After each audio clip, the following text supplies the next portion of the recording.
What's going on, everybody? Welcome to the NY DIY Mechanical Garage. I know it's been a while since I posted a video. It's a few days before Christmas, and I just thought I'd do a quick video recording because number one, I haven't posted anything in a while. Two, I just want to talk about the CF Moto U-Force 1000 update. I just got about 100 miles on it. Did an ATV ride not too long ago. I'm going to post up some stuff on the Instagram to show how the ride was. It went great. The machine did awesome. There is a couple creaks in the roll bar. I think it kind of loosened up a little bit, so I'm going to have to check that out. But overall, the machine in its entirety did really, really well. Very happy with it. Plenty of power.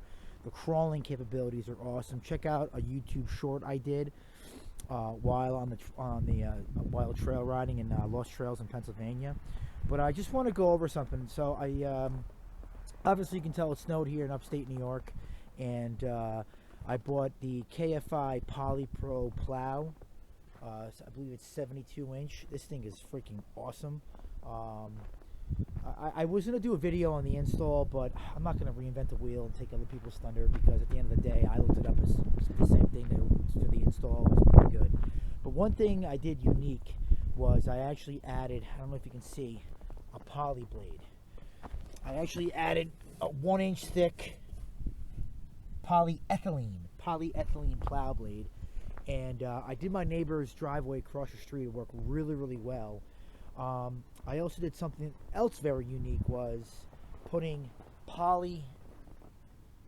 making poly pucks, which I'll put pictures at the end of this video if you want to take a look. But on the plow sheet itself. So when I first used the plow with just a poly blade, the wear was a little excessive. You know, at the end of the day, it's plastic.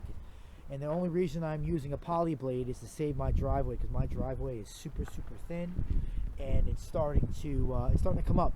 And driveways cost money, and I got to prolong this driveway as much as I possibly can to, to prolong the inevitable of spending thousands of dollars on plowing my driveway.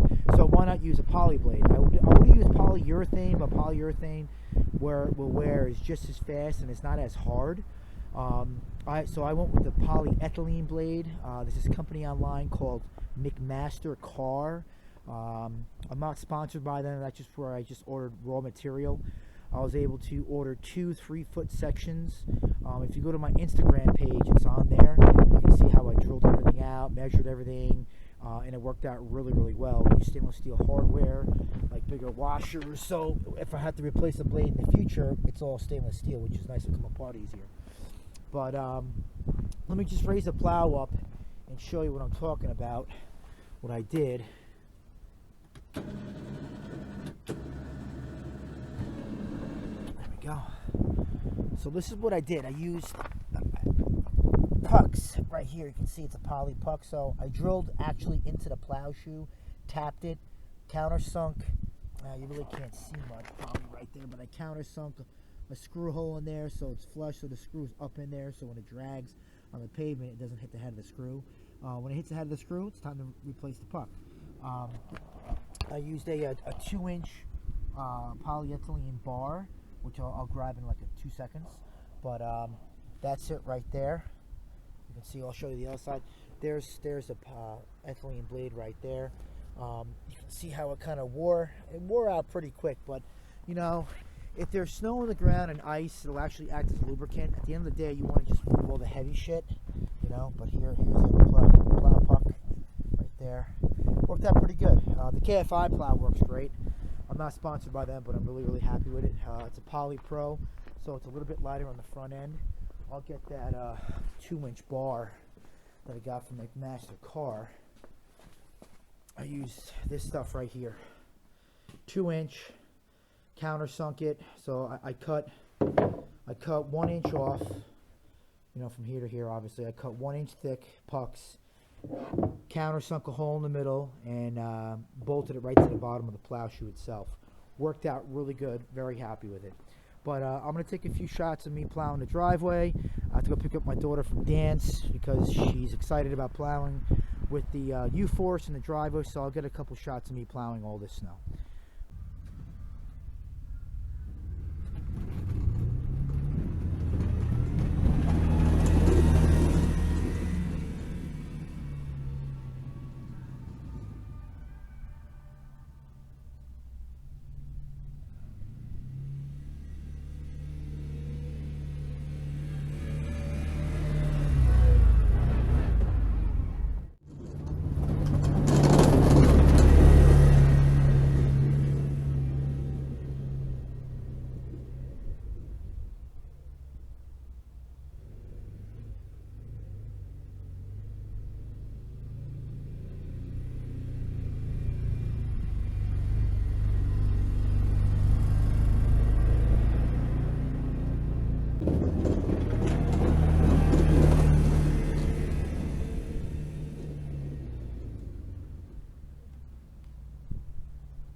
All right, everybody.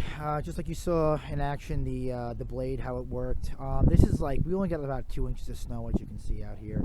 But if you went over there more towards this side, it was already run over a lot from all of our previous cars. But now on this side, you saw on how it moved. It scraped pretty good. I mean, listen, at the end of the day, the rule of thumb is, you shouldn't. People say you shouldn't, drag a straight steel blade, or it's wear and tear in the concrete. That's why you have or not concrete, but the blacktop itself, to tear it up over time. That's why you have plow shoes to leave that gap, or stress points or load points the shoes put. So at the end of the day, the blade moves the heavy stuff. But this is the end result of adjusting the plow shoes with about a 1/16 of an inch of the blade up, but over time above the concrete or pavement. But over time, the plow shoes in a wear and the blade will make contact with the ground. But you have the plow shoe to spread the load, so it's not all in the blade, digging the blade into your driveway. But this is the end result. This is about 2 inches of snow, as you can see. It moved it pretty good. There it is right there, the plow blade at the cutting edge itself with the shoe. I think Santa's out there someplace. Anyway, but that's the end result. Again, this is not like a must. This is a recommendation. This is a way, not the way, to plow snow. Again, it's a softer way, or softer wear and tear on your driveway itself, so you don't beat the shit out of a driveway and cost you money. Anyway, I wish everyone a happy holidays and a new year to come. So thank you very much for watching. I appreciate the subscription if you could, and thumbs up on this video. Thanks. Bye-bye.